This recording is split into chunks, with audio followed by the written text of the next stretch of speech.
จังหวัดเชียงใหม่สถานีวิทยุวัดหนองกายตำบลสันปะยางอำเภอแม่แตงจังหวัดเชียงใหม่สถานีวิทยุบริการสาธารณะวิทยุ CM77 วิทยุอินเทอร์เน็ตล้านนาสถานีวิทยุพระพุทธศาสนาจังหวัดเชียงรายในส่วนของคลื่นแล้วก็สถานีวิทยุคลื่นพระพุทธศาสนาและจริยธรรม FM 96 เมกะเฮิรตซ์ในส่วนของคลื่นวิทยุสีขาวเพื่อเจ้าประชาในเมตตาอุปถัมภ์ถวายเวลาจากท่านอาจารย์พระครูอภิวัฒนวิกรมท่านผู้อำนวยการสถานีวิทยุคลื่นสีขาวตลอดจนผู้อำนวยการทุกคลื่นอันประกอบไปด้วยสถานีวิทยุบ้านทุ่งเรดิโออำเภอสันปะตองจังหวัดเชียงใหม่สถานีวิทยุวัดห้วยตองซักอำเภอจอมตองจังหวัดเชียงใหม่สถานีวิทยุเวียงปะเป้าเรดิโออำเภอเวียงปะเป้าจังหวัดเชียงรายสถานีวิทยุคณะสงฆ์อำเภอฝางจังหวัดเชียงใหม่สถานีวิทยุมนต์เสียงธรรมวัดบุพารามอำเภอแม่แจ่มจังหวัดเชียงใหม่สถานีวิทยุชุมชนโคนเมืองลี้อำเภอลี้จังหวัดละปูนสถานีวิทยุเสียงธรรมจากวัดจันทร์อำเภอกัลยาณิวัฒนาจังหวัดเชียงใหม่สถานีวิทยุชุมชนคนนาน้อยอำเภอนาน้อยจังหวัดน่านสถานีวิทยุสีคำเรดิโออำเภอเวียงสาจังหวัดน่านสถานีวิทยุเสียงใสเรดิโออำเภอต้าวังผาจังหวัดน่านสถานีวิทยุชุมชนคนเหนือเขื่อนอำเภอฮอดจังหวัดเชียงใหม่สถานีวิทยุน่านฟ้าเรดิโอตำบลป่าแดดอำเภอเมืองจังหวัดเชียงใหม่สถานีวิทยุชุมชนคนต้นน้ำบ้านโป่งน้ำฮ้อนตำบลแม่เจดีย์อำเภอเวียงป่าเป้าจังหวัดเชียงรายสถานีวิทยุแดนดินถิ่นล้านนาอำเภอสันปะตองจังหวัดเชียงใหม่สถานีวิทยุล้านนาเรดิโออำเภอโสปราบจังหวัดลำปางสถานีวิทยุเพื่อการศึกษาและพัฒนาอาชีพเรดิโอเน็ตเวิร์กอำเภอเมืองจังหวัดลำปางและสถานีวิทยุชุมชนเสียงตามสายห่อกระจายข่าวตามวัดตามวาตามหมู่บ้านต่างๆพร้อมกันนี้ก็ขอเจริญพรญาติโยมศรัทธาสาธุชนที่ได้เข้ามาติดตาม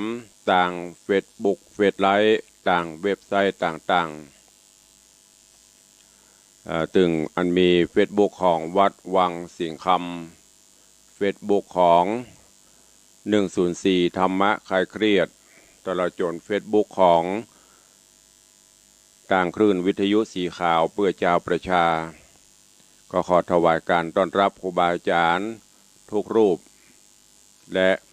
เจริญพรต้อนรับสาธุชนทุกท่านเข้าสู่รายการนี้ดำเนินโดยกล่าวกับผมอาตมภาพพระครูวิสิตศิลาภรณ์เจ้าคณะตำบลป่าแดดเจ้าอาวาสวัดวังสิงห์คำตำบลป่าแดดอำเภอเมืองจังหวัดเชียงใหม่เป็นผู้ดำเนินรายการก็เป็นประจำถึงวันแต่มาพบมาปะกับญาติโยมและวันนี้เป็นวันพิเศษก็คือวันเป็นประจำทุกวันพุธและวันเสาร์ก็จะมีการลิงก์สัญญาณไปทั่วภาคเหนือตั้งแต่จังหวัดน่านเป็นต้นมาจนถึงเชียงใหม่ลำปูนลำปางแพร่น่านพะเยาเชียงรายหลายคลื่นก็ต้องขอกราบขอบพระคุณและอนุโมทนาขอบคุณกับต่างท่านผู้อำนวยการทุกๆสถานีที่ได้มอบถวายเวลาให้กับรายการปากันวันนี้สภาพอากาศก็รู้สึกจะอบอุ่นค่อนข้างจะร้อนยามเจ้ามานี่ก็จะหมอกสบายซะหน่อยแต่ควายมาก็จะเริ่มอบอ้าวอากาศ อุณหภูมิก็30 กว่าองศาก็ฮ้อนพอควรแล้วก็สภาพเช่นนี้ประกอบกับสถานการณ์โรคระบาดก็ยังแพร่หลายอยู่จำนวนสถิติบางวันก็ลดบางวันก็เพิ่มก็ยังน่าห่วงอยู่ติดตามข่าวสารของทางราชการเปิ้นเด้อพี่น้องญาติโยมศรัทธาเฮาก็จะไปละจะไปกาดตกเตื้อถ้าเฮาละถ้ากาดเฮาตกก็อันตรายแม้กระทั่งพระเจ้าพระสงฆ์เฮาก็เหมือนกันเด้อกิจการงานอันใดที่งดได้ก็จำเป็นต้องงดเพื่อรักษาธาตุขันธ์ของตัวเก่าไว้ก็ญาติโยมทั้งหลายก็ต้องเข้าใจอย่างช่วงนี้ก็หลายที่หลายแห่งก็มีกิจต่างๆและก็ประกาศของต่างคณะสงฆ์ประกาศของต่าง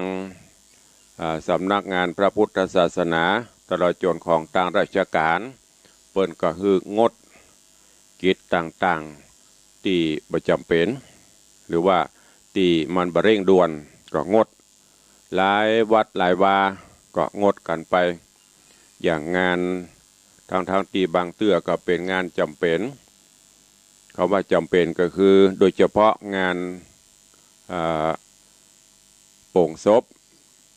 งานพระราชทานเพลิงศพเหล่านี้บางเตื้อเปิ้นก็เตรียมงานกันมาได้เป็นปีๆสุดท้ายก็ต้องเลื่อนต้องเคลื่อนคล้ายไปก็เพื่อคือความร่วมมือของทางราชการตัวเองดังนั้นก็ญาติโยมศรัทธาเฮาก็เข้าใจกันตัวเนอะจะไปหั่นไปนี่ช่วงนี้ถ้าบ่จำเป็นก็อยู่บ้านอยู่จองเพราะว่าโรคภัยไข้เจ็บโดยเฉพาะเชื้อมันบ่ได้หั่นตนเป็นตัวเป็นตีนมันบ่ได้หั่นเหมือนมัดเหมือนเมนมันจะเข้าสู่เฮาบ่ได้บ่ฮู้บางเตื้อก็เป็นปนห้องว่าเป็นโรคภาวะพะวงโรคจิตตกกันไปหมดบางเตื้อสามหน้าผากอุ่นๆพ่องไอคอกๆแคกๆมาให้บดีเริ่มระแวงแล้วเหรอเริ่มกึดไปละบัลลังกูเป็นนะกะเนี่ยเปิ้นห้องว่าเป็นโรคภาวะจิตตกก็จะไปตระหนกเกินไปเนอะอย่างที่ครูบาอาจารย์เปิ้นว่าเฮาดูแลกันเต็มที่รักษาตัวเก่าเต็มที่แต่ครั้นถ้ามันจะมีอย่างเกิดขึ้นเปิ้นห้องว่าเป็นโรคกรรมเป็นโรคกรรมของเฮาก็ฮับไปอันนี้ก็ฝากไว้กับญาติโยมปออกไม่ออกศรัทธานาบุญทั้งหลายเนอะในตอนนี้ก็ทางในนาเฟสก็เข้ามากันหลายท่านหลายคนก็ขอน้อมกราบต้อนรับครูบาอาจารย์พระเจ้าพระสงฆ์องค์เนรแล้วก็ญาติโยมศรัทธานาบุญเฮาตัวที่เข้าติดตามทาง Facebook ตัวตลอดจนที่ติดตามกันทางวิทยุเนอะอยู่ทางบ้านทางจองก็ฟังกันทางวิทยุตัวเองทางอัตมาภาพตุลุงก็กึดหอดกึดเติงหาเนาะบางเตื้อตัวเก่าก็อย่างว่าสุขภาพร่างกายตลอดจนกิจต่างๆก็มีครั้นถ้ามันบะเหนื่อยบะเพลียหรือว่ามันมีกิจอันใดก็บละญาติโยมศรัทธาเพราะว่าตื่นเจ้ามาเคยฟังแล้วบ่ได้ฟังก็เหมือนยังมันขาดอะไรอย่างหรือว่าบ่ายมาบ่ได้ฟังก็เหมือนยังมันขาดอะไรอย่างไปดังนั้นก็พยายามตีบละตลอดจนเวลาที่ทางผู้อำนวยการสถานีเปิดมอบถวายแล้วก็เป็นหน้าที่ในด้านการเผยแพร่พระพุทธศาสนาก็บละขอขอบคุณทุกท่านที่ได้ติดตามและเป็นกำลังใจมาโดยตลอดบางท่านก็โทรศัพท์เข้ามาร่วมรายการในช่วงนี้บางท่านก็อาจจะมาวัดบางท่านก็มาบ่ได้ก็เป็นอย่างเนอะวันนี้ก็กับเดียวเขาก้อยไปอู้ไปจ่ากันต่างหลังไม้หน้าไม้ไม่ใช่หลังไม้หน้าไม้ใต้รายการเนาะช่วงนี้ก็ฟังน้ำฟังธรรมเพื่อสมกับเวลาของทางสถานีก่อนอาตมาภาพตุลุงได้นำเอาธรรมเทศนาหรือว่าเรื่องราวเกี่ยวกับวันที่ทางล้านนาเขาได้ถือโดยเฉพาะมื้อจันทร์วันดีที่เวลาจะมีกิจการงาน งานมงคลงานอวมงคลต่างๆเหล่านี้ล้านนาเฮาจะถือเคล็ดถือมื้อจันทร์วันดีอย่างโดยเฉพาะที่เฮาท่องกันจนประจำขึ้นใจว่าเป็นครูบาอาจารย์ว่าป้อน้อยป้อนานดีเปิ้นขึ้นต้นเกียง59เสียติดกับจันทร์นี่60เสียงการวันเดียวอย่างโมเนี้ยทั้งนี้ก็มีที่มาที่ไปต่างๆที่เปิ้นครูบาอาจารย์บรรพชนเฮาเปิ้นปฏิบัติกันมาอันเนี้ยมันก็สืบเนื่องมาจนถึงอย่างวันญาติโยมทั้งหลายที่ผ่านมายกฮ้อนๆเนี่ยก็คือวันทะเลิงศกปีใหม่วันเนาวันสังขันล่องวันพญาวันที่เฮาถกเถียงกันมาตั้งแต่ปี58 59 60 61 62 63 64 7ปีเข้ามานี่แล้วก็จะเป็นเช่นนี้ไปแหมป้นถึงหลายปีอยู่ที่เปิ้นคำนวณก็โดยอาศัยเหล่านี้มาที่เปิ้นว่าพระอาทิตย์ย้ายสู่ราศีเมษราศีเมนราศีมีนอยู่หมู่เนี้ยเปิ้นก็คำนวณเอาจะญาติโยมทั้งหลายได้วันนั้นเป็นอย่างอันเปิ้นก็พยากรณ์ออกมาตามนั้นแต่เฮาท่านทั้งหลายก็มาถกเถียงกันอยู่เปิ้นว่าวันที่13 14 15เป็นวันสังขันล่องวันเนาวันพญาวันหมู่นี้เปล่าที่ไหนมาบ่ฮู้พอมันป้นวันเนาวันสังขันล่องทะเลิงศกเวลาจะซื้อรถ เวลาจะขึ้นบ้านใหม่เวลาจะทำบุญต่างๆเฮาก็ต้องไปหามื้อจันทร์วันดีครูบาอาจารย์เปิ้นก็เอาตำรับตำราอันเนี้ยมาอันนี้มันได้เข้าข้างไปนะเฮาเคยถือเปิ้นเฮาว่าฮีตจารีตประเพณีที่จะต้องปฏิบัติบ่ต้องไปเถียงกันเดี๋ยวปีหน้าก็จะมีบางวัดก็เอาวันที่นั่นเอาวันที่นี้ก็จะถกเถียงกันต่อไปถ้าเฮายึดอย่างอี้เฮาก็ว่ากันไปตามเนี้ย เฮาถือเอาอย่างอี้โลแต่ถ้าเฮาบ่ถือมื้อจันทร์วันดีเป็นหยังวันมันดีหมดอันนั้นก็ว่ากันไปอย่างที่ตุลุงเคยบอกไปถ้าพุทธเจ้านี่วันดีหมดแต่ว่าก็24วันนี้ก็24วันพุธก็24แต่ว่าก็ตะวันขึ้นตะวันออกตกตะวันตกมีเหมือนมันเปลี่ยนแปลงแต่อันนี้เราต้องแยกแยะเข้าใจกันนะว่าครูบาอาจารย์ป้าอุ้ยแม่มอนเฮาป้าน้อยป้านานมาก่อนเปิ้นถืออย่างนี้แล้วเฮาก็สืบทอดมาพุทธศาสตร์โหราศาสตร์อย่างนี้มันไปกู้กันก็ต้องก้อยๆอันไหนที่มันดีเฮาก็ไปปฏิบัติเนอะในวันพุธที่แล้วได้เทศมาถึงอย่างวันรองปืนดอกปืนดายวันสุปักวันนี้ฟังกันต่อในเรื่องของวันใส่เจ้าใส่เสียตายเป้าว่ามีที่มาที่ไปเป็นจะใดเชิญญาติโยมทั้งหลายตลอดจนครูบาอาจารย์ท่านเจ้าเฮาได้รับฟังแล้วจะได้หูแม้กระทั่งพระสงฆ์องค์ข้าเจ้าเฮาก็เหมือนกันเกิดญาติโยมศรัทธาพลดจดมาถามตุลุงอันวันใส่เสียวันใส่เจ้าวันตายเป้ามื้อนี้มันเป็นจะไดตุลุงก็บ่ฮู้นะอีเฮ้ยเปิ้นว่ามาจากอันตุลุงก็ว่าไปอันนี้จะใจบ่ได้เฮาก็ต้องมาฮู้ที่มาที่ไปมันเป็นจะไดเนอะตอนนี้ไปเชิญทุกท่านได้ตั้งอกตั้งใจฟังเกี่ยวกับพระธรรมเทศนาตำนานหรือว่านิยายวันใส่เจ้าใส่เสียวันตายเป้าว่าเป็นจะได้กี่วันเพราะเนอะเวลาก็ล่วงเลยมาจะนักละเชิญทุกท่านตั้งอกตั้งใจฟังแล้วก็เดี๋ยวใต้รายการก็ถ้าบ่เป็นการรบกวนก็โทรศัพท์แจ้งผลการรับฟังเข้ามาทางหน้าจอก็คอมเมนต์ได้เนอะฟังเป็นจะได้จะคอมเมนต์ให้กำลังใจจะได้หรือถ้าจะเมตตาหรือจะกรุณากดแชร์รายการออกไปให้รายการดีๆจะให้เพื่อนๆในกลุ่มได้ฮู้ได้ฟังก็อนุโมทนาขอบพระคุณเนอะณโอกาสบัดนี้เจิญฟังน้ำฟังธรรมกันก่อนเนาะ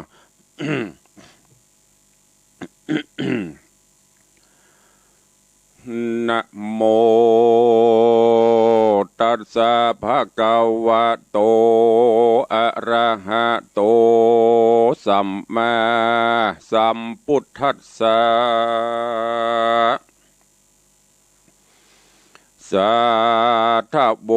ฟังลาโสตุจนะสัพปุริสะตังหลายตั้งหญิงและชายมวลหมู่ที่ได้ปากันอยู่ทอมทาดาฟังยังรัสธรรมเทศนาตำนานนิยายวันเก้ากองลำดับทองมาแถมแล้วเราขอเชิญศรัทธาตั้งหลายหนุ่มเท่าจูงตั้งจิตใจเราทอมทาดาฟังยังนิยายวันใส่เจ้าใส่เสียและวันตายเป่าตามติจักเราเทศนาต่อไปไปนานี้และนาอดีตการผ่านมานั้นเรายังมีเศรษฐีผู้หนึ่งจำเริญโดยโภคสัมปติอยู่ตั้งกินอยู่ตั้งใจอยู่ตั้งใจเตตานทุกเบื้องฝ่ายบ่มีเกิงกายังมีลูกหญิงคนเดียวฮักสิเนหาเสมอตานางลูกเศรษฐีก็ได้สามีกามาเตรียมกู้ซ้อนเป็นผัวบ่เมินนานเต้าได้เศรษฐีผู้เป็นป้อก็ทะลงพญาที่จักดาใกล้ตายจึงได้ห้องเรียกนางสายใจลูกหักขิ้นหือเข้ามาหาแล้วก็มากล่าวจาเจียนจาว่าดูลาลูกหักแก่ป้อเฮยอันว่าผัวแห่งเมืองนางนี่นาป้อพอดูแล้วก็หันเหมือนมันบ่เป็นเกี้ยวเป็นแสงก่อนว่ากินอิ่มแล้วก็เต้านอนโคตรตัวนอนหลับอยู่จากไว้ลับอิ่มกายแล้วก็ลุกไปแอวไปตรงหมากแก้วหมากสกาเอามาเป็นอารมณ์อยู่บ่ขาดการกะละวาดเหงาเหือนก็บ่ทำบ่เนี้ยมันลวดบ่แหน่งนาสัมปตินานามีมากหลายเผ่าตั้งฝูงครอบครัวเก่ายอมชีพหายการกูป้อจุติตายไปเมียนจาดนางลูกจูงรีบละแล้วหาอุบายฮือมึงนางได้รีบห้างโคดคลายจากผัวแห่งเมืองเสียเตอะนานางอย่าหักษาฮือเป็นผัวมงคลฮือสื่อไปนาเตอลูกหักแก้วปอกำพระเตียงจำจักเถิงต่างทุกพรานเต้และนาก็นางได้ละโปนจากการแล้วฮือลูกแก้วป้อจุงลักไปเอวยองสวามดูหินก้อนเสาในเตาไฟขัวไฟก้อนเสาเหือนคนใดและมีเป็นอันกัดเย็นดังอันฮือมึงนางลูกจุงไปผูกปองเอาลูกป้อใจในบ้านเหือนหลังนั้นเอามาเป็นผัวแห่งนางเมืองเตเนนางจุงคนเอาขัวเหือนไปสู่ฮื้อนางลูกไปอยู่เป็นเมียแก้วกู้ผัวแปงแสงฮือหักยันแยงอย่าประมาทนางลูกเตียงจากได้เถิงกุลวิเศษในโอกาสเมื่อไปลุนแต่และลูกเฮยอยู่แม้บ่เหมินบ่นานเต้าใดเศรษฐีผู้เป็นป้อก็มาถึงอันจุติตายเมียนจาดนางผู้เป็นลูกก็มาสร้างตาน เลิกซากส่งสาการตามโบราณจารีตบริปุณนังแล้วก็อยู่กับโดยผัวตามวิสัยแต่ใดแต่ละฮอดมาเกิดควายจอดหลอดเถิงกามอันปอโตนสั่งไว้เมื่อยามเมื่อดาจักใกล้ตายกึดใดควายลายเยืองลายประการถ้าคลองหักกิจการหันเหตุบอกกลาเกียรติคำแข่งก้อยอู้ลมแย้มฟู่ตันกับหัวนางว่าดูราพี่เจ้าเอ๋ยสองเฮานี้ย่อมค้านเนี่ยเวียกเนี่ยการรากัวตกตาพรันไปนะน้องก็มากลัวใดสะปายโถงใต้พาสะแหวงเอวลาไปขอต้านกินจะได้ฝ่ายใจผู้เป็นผัวได้เย็นก็เมียมากล่าวก็บางเกิดเงียกเย้าโกธาขึ้นมึงกูว่ามึงบัดถ้ามาว่าปองตันกูลายมาจากขนาดว่ากูบ่เนี่ยการงานอยู่มาจุวันกูก็หันกูสิงกูบ่คอนคิงนำปาสังมึงมาว่ากูเป็นคนขี้คร้านอยู่ย่อนยานกะบ่เนี่ยการกูเตี้ยงละมึงเป็นห้างฮื้อมึงพรานใจผัวว่าแล้วก็คนเอาขัวมันหนีกว่าจอยนางเมียก็บอกว่าสั่งต่างคนก็ต่างเป็นป้อห้างแม่ห้างเนินนานางแม่หมายมานั่งเกิดเถิงกรรมจากกรรมสั่งของพี่ตายป้อสั่งไว้เกิดควายหลอดแล้วก็ลูกเอวลักยองไปสะงมกำดูยังก่อนเศร้าพับตัวเต่ากู้ขวาเหือนไฟกูจ้องเอามือกำดูก็บ่หันว่ามีเย็นสักแห่งเนินนา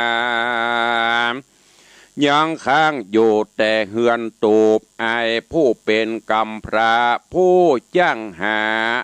หาใบตองขายคนเดียวผู้เดียว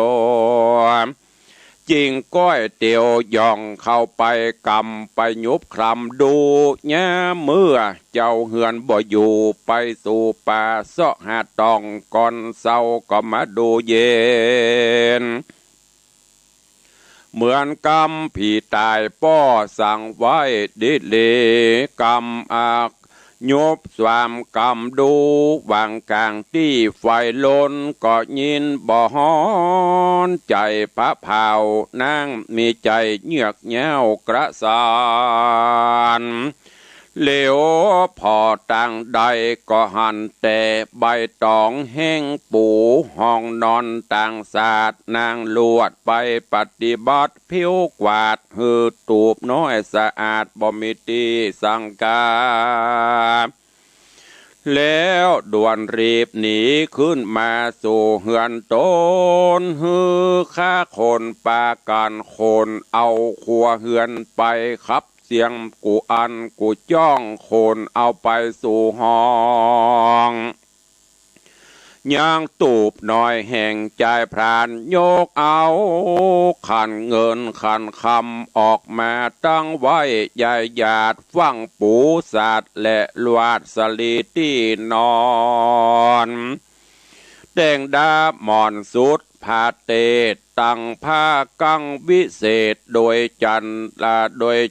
และเตดงามวิเศษรุ่งเรืองรายครบแล้วจุประการกันเถิงยามแรงกวนดีกับปิกขึ้นมาป่อใจตุกตะกำพระก็ไว้หน้าหาบเอาใบตอง ปีกเกอปีกเขินมาถึงประตูบ้านลวดตกสลังยืนจันก้อยหมอบพันยำยองดูผู้ใดไผมายองตูบน้อยมุงตองกูนี่จ้านางไม้ผัวหันเจ้าตกสะเกิดจริงกอยลมเล่าโดยกำจาว่าพี่เจ้าเฮยจุงเข้ามาตัวข้ามาท่าอยู่เฝ้าแต่เมื่อยามเจ้าไฟกองหาเจ้าจุงมานุ่งท่ารงวัดหาแผ่นผ้าอันข้าม่อนกรองหันนาเจ้าแต่ยามวันและพี่เฮยจ่ายตุกตะกำพระจริงขันตอบว่าม่อนคายินเก่งขามนักเหตุบาตัวคาตุกยากไรบอกเคยได้หันข้ายินอาจจะจันใจดูหลากแต่ข้าน้อยน้องม่อนบ่สังกาได้ขนขวมาอยู่ในตูบน้อยเจ้าแล้วเปื่อน้อมนาเมียนเมือดยอปานตนตัวนางน้อยข้าจะขอมาอยู่ของมาเป็นรวมอยู่ห้องเป็นเมียเจ้าจะได้สั่งกาใจดักอยู่จุงเข้ามาเป็นกู้ซ่อนห่มผ้าเลี้ยงหมอนห่วมกันเตอะเจ้าพี่เฮยนางแม่ไม้จะวานขานอ่อนม่วนแล้วตุกตะใจเจ้าจริงเข้ามาหาตั้งสันตั้งสายแล้วว่ากรรมอย่างนี้นางอย่าหลอนจะได้ข้าเป็นคนตาลิกาอยากไล่หาบตองไข่เลี้ยงปากสืบจีวังตัวบ่สมเปิงนางสักหยาดดูพังให้ขนาดเอวคอกินและนางเฮยนางไม้ก็มากล่าวว่าแม่นเจ้าปี้ตุกเต้าฟ้ามอนค่ะม่อนน้อยค่ะบ่เฮือเจ้าเกิงใจย้อนกำเวนเติงมาไว้เจ้าอย่าได้ว่ากำลายเตอะพี่เฮยบาดเดียวนนางก็มาจุงเอาแขนใจตุกตะเข้ามาสู่ตูบน้อยแล้วก็ก้อยเจียนจามลมเล่าด้วยการมายาหลายเยืองลวดเอากันสมาคมโสมสู่อยู่เป็นผัวเมียกัน ตั้งแต่นี้ไปนาเจ้าอย่าเกิงใจเตอะเนอนางแม่ไม้กล่าวกันว่าเถิงบรรลุนมาเมียก็นำเอาคำยื่นฮื้อผัวบาทหนึ่งแล้วว่าเจ้าจงเอาคำนี้ไปซื้อเข้ามาไว้กินเตอะเนอผัวก็มาฮับเอาคำไปแอวไปเตียวแอวเสาะซื้อเข้าของไปหาซื้อเหือนใดเขาก็ว่าเข้าตู่มีบ่นักมันบ่ปอขายว่าจะอันจุเหือนใจนั่นก็ลวดกาปิกขึ้นมากำเอาคำก้อนนั้นสัตว์ตุ่มขว้างเหียที่จิมคังสาละนองแล้วก็ปิกบานจองแห่งตนมาถึงบานจองนางเมียก็มาถามผัวที่ปึกปิกขึ้นมายังเฮือนว่าเจ้าปี้ได้เข้าของมากน้อยมอกใดจ้า ใจก็มากล่าวของมอกลือจากเนี่ยสั่งมันมอกไปซื้อเฮือนใดก็ว่าบอกขายมีเข้าไว้บอกกุ้มกินจุคนข้าก็ลวดกรรมเอาคำสัตว์ขว้างกลางน้ำวังเสียบ่เนี่ยสังกับมันหายเสียว่าข้าไปเอาตองไปเสาะแลกเข้าไว้กินยังง่ายกว่าไปแอวเสาะซื้อเอาการว่ากล่าวแล้วเมียนางเมียก็มาสะดุ้งตกใจว่าโอ้ยบายเสียแต่สูเนี่ยเป็นล่ำเลือ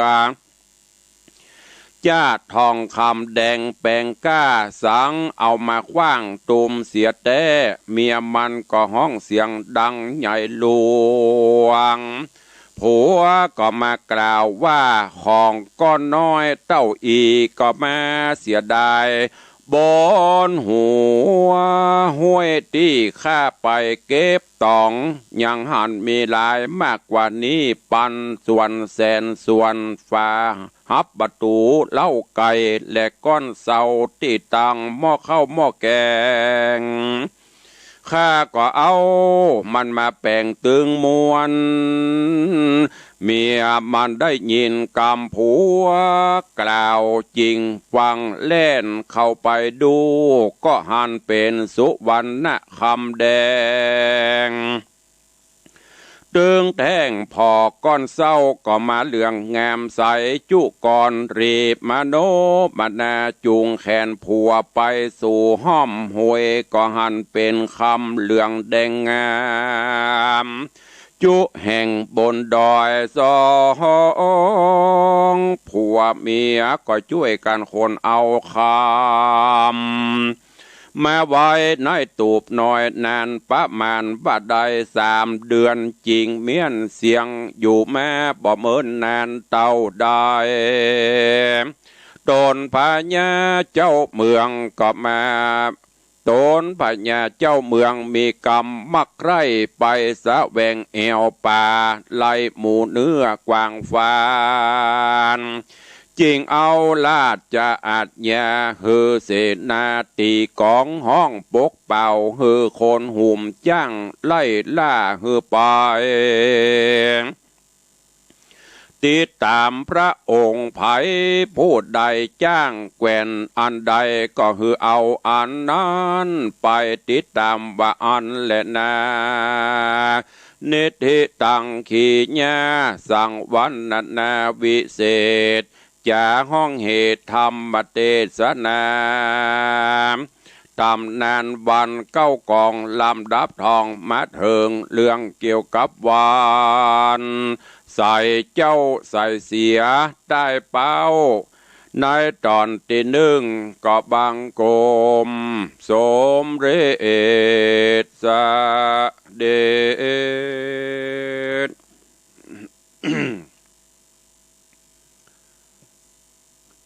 ก็จบไปแหมตอน1ในเรื่องของพระธรรมเทศนามาลำดับมาถึงวันใส่เจ้าวันใส่เสียใต้เป้าก็กำลังลำดับขึ้นมาในตอนนี้เกี่ยวกับเรื่องของวันใส่เจ้าเปิ้นบอกว่ามีเศรษฐีครอบครัวหนึ่งแล้วก็มีลูกตัวเองอยู่ด้วยกันโดยความสุขลูกนี่ก็ไปมีแฟนมีผัวอยู่ด้วยกันมาแต่ว่าผัวของนางนี่ถ้าตามภาษาบ้านเฮาเพิ่นฮ้องว่าบ่ค่อยเอาการเอางาน กินแอวถ้าเป็นบะเดียวนี่ก็จะมอกอยู่ไหนก็นั่งอยู่หน้าจอ เล่นเกมเล่นคอมบะโซนการบะโซนงานเนาะพ่อเศรษฐีก็มาหันว่าอีล่าเฮ้ยพ่อมึงว่านะผัวมึงเนี่ยมันมีเงี้ยการเงี้ยงานนี่ขี้ค้านกำป้อตายแล้วมึงเขาจะเงี้ยจะได้ทรัพย์สินสลิงค้านสมบัติสัมปติก็จะล่อยหล่อจะหมดไป อีน้อยป้อว่าอีถ้าจะดีเนอะกันว่าป้อสิ้นลมไปตายไปนะป้อวันละเห็นเด้ออีผัวมึงคนนี้นะป้อหันละมันเป็นหลายถ้าอยู่ตัวกันนี่มีแต่ชิบหายเข้าของสัมปติมดแน่พ่อเสียทีบอกให้ลูกสาวจะอีลูกแล้วก็บอกว่าถ้าละกันไปนะเฮ้อมึงไปยามเจ้าเนี่ยมึงไปแอวลักงมลักสวามพอก้อนเศร้าก้อนเศร้าละอ่อนประเดียวบุหูจักละมันเป็นอะไรก้อนเศร้าก้อนเศร้าก็คือที่เปิ้นเนี้ยกิน แต่ก่อนนี้เปิ้นห้องเต่าไฟก้อนเศร้าเต่าไฟเปิ้นจะมีดินกีก็มีอย่างกันมาแปลงเป็น3ก้อน3เศร้าอย่างสามแจงอย่างนี้ที่มาที่ไปคือรัก3เศร้านั่นน่ะถ้ามันปอกกระแดกลงไปอันอย่างเขาตั้งบัดเทียมนะตั้งหม้อแกงก็ไม่ได้กินอันนี้ถ้าเป็นอันบรรยายธรรมนี่มันไปได้หลายแขนงอยู่แต่อันนี้บอกอู้ถึงปุ่นอ่ะก็คือก้อนเศร้าที่เปิ้นเนี่ยกินในเตาไฟเดี๋ยวนี้มันเป็นเตาแก๊สครูบาอาจารย์เขาทำเป็นเตาแก๊สดังไฟลังบดังก้อนเศร้าเดี๋ยวก็มาได้กินนี่ ดังหลัวใส่หลัวจะได้กำจังเกี้ยมันก็บ่รู้จักละอ่อนประเดี๋ยวอะอะไรเป็นเกี้ยมันไม่รู้จักมันใจกะไฟแช็กกับไฟแปมโซ่พวกนี้มันจะโหอยู่ไปสวามพอก้อนเศร้าเนอะถ้าบ้านไหนก้อนเศร้าเย็นกัดเย็นวายเย็นจะดิดจะลี่นะอันนั้นนะไปเอาเตอะไปอยู่เตอะเอามาเป็นผัวรับรองโรยเฮงแน่นอนแต่ถ้าอันไหนมันก้อนบ้านใดก้อนเศร้าอุ่นจุลุยจะไปเอาเนอะมันเป็นจะได้ญาติโยมทั้งหลายอันนี้ก็คือที่มาที่ไปเปิ้นอย่างที่ตุลุงจะบอกนะลูกเจ้ากินพักตั้งปายลูกควายกินพักตั้งเกาบ้านใดที่เปิ้นลูกเจ้าคือเปิ้นนึ่งเข้าเป่าไฟเสร็จเรียบเปิ้นไปแล้วไปไหนไปเสาะว่าหากินสมัยก่อนนะเปิ้นก็เข้าป่าเก็บตองเก็บเฮ็ดเก็บอย่างไปถ้ามันอุ่นอยู่นี่ฮ้อนๆอยู่แสดงมันลูกขวาย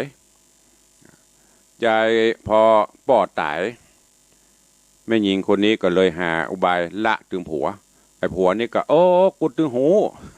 มึงพออย่างก็ชาตาพ่อก็ตึงหูแล้วมึงตึงขละกู ละก็ละอีเนาะละกันก็ต่างคนแต่งแยกย้ายกันไปพอได้เวลาแม่ยิงลูกสาวเสียทีนี่ก็ใจนึกถึงกรรมที่พ่อสั่งแจ้งเจ้ามากับไปไล่สวามพอเปิ้นไปอยู่บ้านรอก่อนนะเปิ้นละบ้านได้ประเดียวต่างคนต่างไปเสาะหากินไปเสาะสวามหาบ้านได้ก็อุ่นฮ้อนอยู่มันเป็นลายกระป๋อจนมาถึงแถมวันหนึ่งค้างบ้านแถมหลังตูบน้อยเติมจะเป็นบ้านเป็นหลังเป็นตูบไม่ได้ไปเตื้อโจ๊กแถมวันก็เลยไปจัดเจ้าไปลักขึ้นไปบนตูบไปสวามพอคนสาวโป้เย็นกัดเย็นบวยเหมือนน้ำแข็งน้ำหิมะถ้าอย่าหลังเนี่ยรู้นี่มันเหมือนยันตีป่อว่าพอหูจะอันก็เลยไปพิ้วกวาดบ้านจองจนมดจ่ายตุกตะปิกจากเสาะหาตองให้มาเข้าบ้านงงเอ้านี่บ้านเฮาวันนี้ไม่อย่ามาหมดใส่ใบเนี้ยเป่งลึงใบดำมองไม่ยิงดีตีมารออยู่ก็เลยออกมาก็อู้ก็จ่าบอกว่าแม่ละบ้านเจ้าปี่บ้านอ้ายนั่นละน้องมาเนี่ยไม่ยะอู้กันไปตามภาษานี่ตัดความเนาะมันจะได้รวดเร็วจนกระทั่งตกลงโปร่งใจอยู่ด้วยกันใจก็บอกอ้ายมีอย่างเนอะน้องเนอะเป็นยังมีกระจังอยู่ด้วยกันไปเดี๋ยวมันตึงมีมาไอ้หรออยู่ไปไม่ยิงลูกเสียทีก็เลยเอาทองคำนี่นะสักจะมอกสลึง2 สลึงเนาะพี่เอาคำนี่เนอะไปเสาะแลกซื้อข้าวสารหรือใครได้อย่างพี่ก็เอาไปเสาะซื้อเตอะใจนี่ก็เกาคำไปตำกาดไปเสาะซื้อข้าวสารเปิ้นก็บ่ขายไม่ใช่บ่ขายเปิ้นว่ามันบ่ถึงกล้าถ้าเป็นคนประเด็นนี้เหมาะกันเนาะแลกข้าวสารคำสลึงแลกข้าวสารลีนให้ฟังเนาะเปิ้นตุกเปิ้นยากอันนี้เปิ้นซื้อมีศีลธรรมคนใดก็บ่ได้ไปเนี่ยอย่างก็บ่ได้ไม่ได้กินข้าวง่ายเหรอไก่ กับไอ้คำก้อนเนี่ยปีกมาถึงกลางต่างกำจดลงน้ำเนี่ยกำจดลงข้างต่างปีกขบ้านมือเป่าไม่ได้สักอย่างเมียก็ถามโหยังไม่ได้สักอย่างปี้เอาหายแล้วข้าเอาต่องไปแลกเอากระเนยน้องเนอะยังจะได้เวยกว่าเอาคำเนี่ยไปเสาะซื้อไปบ้านใดเปิ้งกับว่าบ่ปอกล้ามปอศีลมีบ่ปอขายปีกมาก็เลยกำจดว่าข้างต่างเมียก็เดือดป้าอันนั้นทองคำนะพี่นะปดโทมเจ๊อันท่านนะไปเสาะปีกมาพ่อใจนี่ก็บอกว่าข้อมอกอันไปเดือดร้อนอย่างน้อง หลังบ้านนี่บนดอยนี่เปลอะเขาโทยังไปพอฮะประตูเล้าไก่ฮั่งกับแม่นฮัลโหลก้อนเศร้าที่อันแปลงก้อนเศร้าเต่าไฟฮั่งกับแม่นนางได้ยินอีกก็โหจะเตะว่ะขึ้นไปพอก้อนเศร้าเอาอย่างไปเคาะโอ้เป็นทองคำแต่รู้นี่ลงมาปืนกระล่างไปพอประตูก็เป็นทองคำก็ต้นดีใจมันมีที่ไหนไอ้ยายตุ๊กตานี่ก็บอกก็ป้าก็ไปโขนมาไว้บ้านไว้จองหมดล่ะอยู่ด้วยกันก็เริ่มเย็นเป็นสุขขึ้นมาตอนนี้ย้อนถึงเจ้าเมืองเพื่อจะมีให้ไปเอี่ยวป่าไปประพาสพระราชอุทยานหรือในโป่งในป่าเมื่อนี้แต่ก่อนนะมันจะมีโรงหนังโรงละครเดียวหรอกเอี่ยวตำป่าตำดีเสาะล่าสิงสารสัตว์หมดเนี่ยเปิ้นกำลังจะมีอาทยาคือเจ้าบ้านเจ้าจองเนี่ยหรือว่าไพร่ฟ้าประชาราชจะต้องไปห่วมขบวนด้วยกันไปคนใดบ่ไปอาจจะมีโทษก็มาถึงที่นี่ก่อนเรื่องราวจักเป็นจะใดก้อยติดตามฟังกันไปในวันพุธแน่เนอะวันพุธกับวันเสาร์จะเป็นพระธรรมเทศนาเรื่องตำนานวันเก้ากองวันนี้นำมาเล่าให้ฟังเนอะยังบัดตันเข้าถึงสายเจ้าใส่เสียเด้อกำลังเข้าหาจัวว่าเรื่องอยู่ก็เวลาใกล้จะหมดแล้วก็เลยโป่งวางไว้แต่เพียงเต้าอีก่อนเนาะได้ไปหลายวันแล้วเนอะวันเก้ากองก็ได้ไปแล้วรองปืนก็ได้ไปแล้วปืนดอกปืนดายก็ได้ไปแล้ววันสุปักสุมะก็ได้ไปแล้ววันนี้มาถึงวันใส่เจ้าใส่เสียตายเป้าบ่ใจตายเป้านะบาอาจารย์บางพ่องเป็นวันตายเป้าตายมันเป็นเป้ามันเป็นยาถึงตายเป็นเป้าก็ให้ฟังไปเลยจะหัวเปิ้นห้องตายเป้าตายเป็นเป้าเป็นเป้าเป็นวาวนี่มึงเนี่ยมันมีตำหนิก็ค่อยฟังกันไปเนอะวันนี้เวลาเหลือแถมน้อยเดียวจะได้เข้าสู่อู้จ่าภาษาหน้าไม้ตักตายกันก่อนที่จะอู้จ่าภาษาหน้าไม้ก็ขอขอบคุณอนุโมทนาบุญกับญาติโยมศรัทธาสาธุชนทั้งหลายเนอะบุญกลิ่นบุญทานที่ได้ตุงได้นำมาบอกมากล่าวก็มีญาติโยมผู้มีจิตศรัทธาได้มาร่วมขอบคุณอนุโมทนาบุญกับป้ามวยนามสกุลอะไรนี่อย่างจินทะโจก็อย่างเขียนวัดเนอะตุลงอ่านผิดก็ขอสุมาอภัยแต่ตั้งหน้านี่ป้ามวยนี่ถูกต้องละแต่นามสกุลเนี่ยโมมาร่วมบริจาคปิดทองหลวงพ่อพระเจ้าตันใจแล้วก็มีแม่พรวังพฤกษ์นี่ก็ร่วมปิดทองพระเจ้าตันใจมีโยมผ่องพันโยมกนกวันก็ขออนุโมทนาเนอะวันนี้ร่วมปิดทองหลวงพ่อพระเจ้าตันใจตัวเองขอบคุณอนุโมทนาบุญกับโยมสุชิราธรรมณีโยมอนงสุวรรณโยมอุษณีประเสริฐศรีโยมแดงเดชอุดมโยมสุจินตาวประพันธ์อันนี้ญาติโยมจากดอยสุเทพซึ่งเคารพนับถือกันก็ได้มาร่วมโมทนาบุญตัวขอขอบคุณด้วยเนอะญาติโยมที่จะร่วมในการปิดทองหลวงพ่อพระเจ้าตันใจครูบาเจ้าศรีวิจัยหลวงพ่อสดอย่างที่ตุลุงได้บอกไปเนอะยังเปิดรับบุญอยู่ทองคำแผ่นละ9 บาทท่านผู้ใดจะร่วมก็เจริญปอนเจิญได้อยู่แล้วก็เปิดบุญใหม่ก็คือบูรณะพระธาตุเจ้าเจดีย์ซึ่งมีคุณโยมธนวัฒน์โยมทัตพิชาสุสิงคำร่วมเป็นเจ้าภาพเจ้าศรัทธาเก้า ในการบูรณะทาสีพระธาตุเจ้าเจดีย์เป็นเงิน150,000 บาทนอกนั้นญาติโยมเขาก็ร่วมต่อบุญโดยเปิ้นเนอะโดยเฉพาะแล้วคุณโยมธนวัฒน์โยมทัตพิชานี่ก็เป็นมหาอุบาสกอุบาสิกาที่ได้ทำนุบำรุงวัดวังสิงคำมาโดยตลอดที่จะปิดทองนี่เปิ้นก็เป็น300,000ประเด็นนี้ก็ดำริหันว่าพระธาตุเจ้าเจดีย์เกิดความเศร้าหมองบะเหือบะเฮืองเปิ้นก็เลยเป็นเจ้าภาพแหม150,000 บาท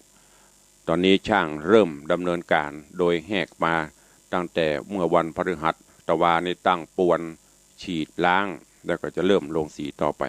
ก็เจริญปอนฝากใบกับญาติโยมทั้งหลายเนอะเอาละใครจะรายงานตัวใครจะอู้ตัวตุลุงวันนี้เข้ามาได้เนอะในFacebook คุณโยมหลายท่านหลายคนท่านเจ้าตุปีชยศิษฐ์เมธาถวายการต้อนรับเนอะตะกี้ท่านเจ้าพระครูประหลัดวัดศรีปิงเมืองก็เข้ามาชมตัวแล้วก็มีตุปีสิทธิชัยหลายรูปหลายองค์เนอะตะกี้ตันได้หันก็เดี๋ยวจะได้ตัวพอมะลุนก็ขอถวายการต้อนรับตัวโยมนงไวปัญญาเข้ามาตัวเอามาแล้วประเดิมแรกเจ้าเก่าเจ้าศรัทธาแชมป์อ้าวว่าพี่เบี้ยวฟังอยู่ครับคุณลุงครับผมเป็นกำลังใจให้สุขภาพแข็งแรงครับคุณลุงสาธุมีอายุวันละ100 นะครับครับผมขอบพระคุณหลายๆเด้อเจริญปอนครับเจริญปอนฮัลโหล100 ครับผมฟังเน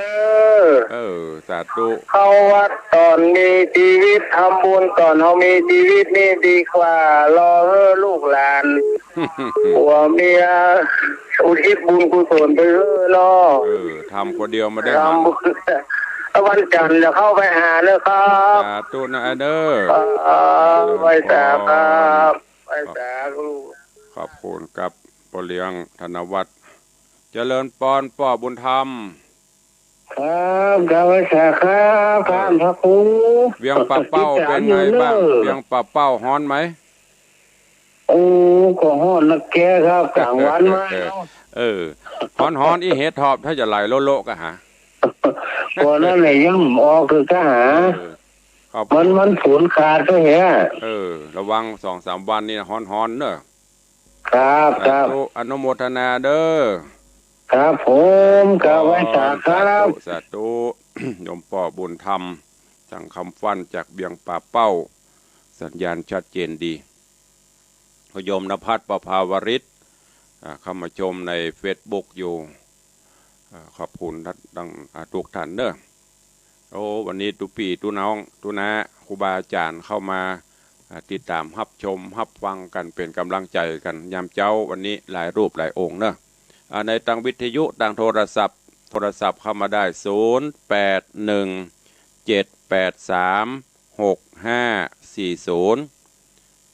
0817836540ใครจะอู้จากับตุลุงยามเจ้าเข้ามาได้เนอะเจริญปอนเจ้าไว้จากเจ้าตุลุงจากที่ไหนเลยสะแกงเจ้าไม่กระโดดสะแกงนอนสะแกงหมดจะเลออยู่ฮะเนอะเจ้าฟังตลอดเนอะโมตนาจากดอยสะแกงนอนสะแกงจัดหลัดสายต่อไป0817836540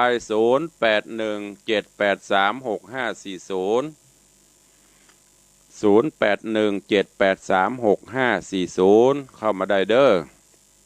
เวลาเหลือแถมประมาณ 2-3 นาทีวันนี้จากตังโซนตังใต้นี่ขอสักสาย2 สายแล้วตังฮอดตังจอมตองตั้งแต่หางโดงล่องไปเตอะสุดแถบปุ่นขอกำลังใจสักสายสิมีไหมมาได้กับหมู่ตังเก่าๆเนี่ยตังโซนลูกอย่างก็ FC เก่าๆตังเพียโซนเนี่ยตั้งแต่หางดงนี่มีก็ไข่ฟังพ่องขอเป็นควันหูสักสายเหรอเจริญปอนไว้จ้าพระครูเจ้าพระกิเลฟังอยู่ทางใดเจ้า 20 ต่อวังเหนือเจ้าจากเชียงไฮ้แสนต่อ10,000 ต่อเนาะสาธุอนุโมทนาเจริญปอนวังเหนือลำปางเอาสายต่อไปนี่จากไหนจากฟังกับแป้งหินเทพเสด็จเจ้าเนี่ยมันมีโซนทางเพียรนะให้ฟังโซนทางนี้มีสักสายสาธุอนุโมทนาจากเทพเสด็จเอาเจริญปอนไปสาครับท่านนี่ทางใดน้ำเมินน้ำหมื่นน้าแสนปุ่นเนาะทางนั้นน้ำเมินน้าแสนน้าหลายสาธุอนุโมทนาสัญญาณชัดเนาะฟังแล้วมันจะเหมาะเนาะมันเหมาะหลับเนี่ยบ่ฟังเหมาะเนาะบล้ำเนาะเหมาะมาได้เลยฟังไปก็หาความสุขไปต้องคิดไปสาธุอนุโมทนาเนอะเอาละสาธุอนุโมทนาเหมาะอย่างพูดว่าอันนี้กำนันเนาะเอาสาธุพระอาจารย์ของนี่จะพูดแสดงว่าจะลี่กับเหมาะบ่พี่เต้สาธุเด้ออนุโมทนาเบิ่งใจตลอดกำนันบ่เหมาะเต้อ่ะอย่าคนกินลาบเนาะเอาเจริญพรแม่บ่ได้นมัสการอันกุฏินั่นนะมันเป็นสถาปนิกเยอะเนอะอย่างเมื่อท่านพระครูนี่บอกพอเมื่อกินแปลงจะเป็นนั่งตรงงานบุ้นปนึกท่านนี้แต่อย่าถ่ายรูปเจ้าสาธุอนุโมทนาวันนี้หลายแบ่งกับคนน้อยเจ้าพรขอบคุณโยมแม่จันดีเจริญปอนว่าแม่ฟังอยู่เนาะฟังอยู่เนาะได้ฟังไปเนาะฟังคนใช้เปล่าเจ้าสาธุชัดเจนดีเนาะเป็นสมานน่ะตุลุงสาธุอนุโมทนาเนอเจ้าสันสายเป้าอันเนี้ยใบเจือตังเป้าก็มีเจริญปอนใจไฟเวลาจะหมดแล้วไว้สาเจ้าจากไหนเจ้าจากล่องกวางแปะเจ้าล่องกวางแปะเจ้าถ้าตุลุงเหมือนเจ้าถ้าตุลุงบอกว่านี่ตึ้งโอ้โหแต่แล้วไหนกันใส่กันใส่กันทำเนี่ยเนอะวันละปันมันมีกี่วันตั้งแต่9 กล่องลองปืนจ้าอนุโมทนาสายต่อไปเจริญปอนฮัลโหลได้ยินแล้วเข้าใจสายใต้ต้องมีเจือคนเดียวเดียเขาฟังอยู่เจ้าเขาแบบบันทุไม่เป็นไรไม่โทรก็ไม่เป็นไรนี่สายใต้เจ้าสายใต้ก็ถือว่ามีเจือคนเดียวนะหมูนั้นมันมาตึงเจือตึงหอมโดยเนาะเนี่ยนะอันนี้อย่างก็บอกว่ามหาอุบาสิกาปันแท้เขี้ยวแต้เนี่ยอันแท้เพื่อตัวอุ้ยเอาละเตี้ยก่อนเนอะเจ้าทำไมกำลังใจสาธุเวลาหมดเวลาไผ่บ่ได้ก็จบข่าวกันเนอะ7 โมงแล้วเดี๋ยวมันจะล่ำเวลาของเปิ้นขอม่วนวันนี้นำรายการจากไปก่อนเดี๋ยวไผ่บุตรก็เจิญตังหลังใหม่เนอะวันนี้กราบขอบพระคุณครูบาอาจารย์ท่านเจ้าจุตนจุองค์เนอะที่ได้เข้ามาก็เดียวก่อนเนอะก็เดียวก็ต่อตังหลังใหม่เนอะเวลาหมดละกราบขอบพระคุณครูบาอาจารย์ท่านเจ้าจุตนจุองค์เนอะที่เข้ามาชมมาฟังต่าง Facebook ก็ดีต่างวิทยุก็ดีตลอดจนญาติโยมศรัทธาเนอะวันนี้เวลาหมดเวลาเลยเวลาพ้นมาตัวแล้วขอนำรายการจากทุกรูปทุกท่านไปก่อนเนาะปะกันใหม่วันต่อไปขอความสุขสวัสดีจงบังเกิดมีกับทุกท่านเนอะจัตตารโอธรรมาวัฏันติอายุวันโนสุขังพระลัง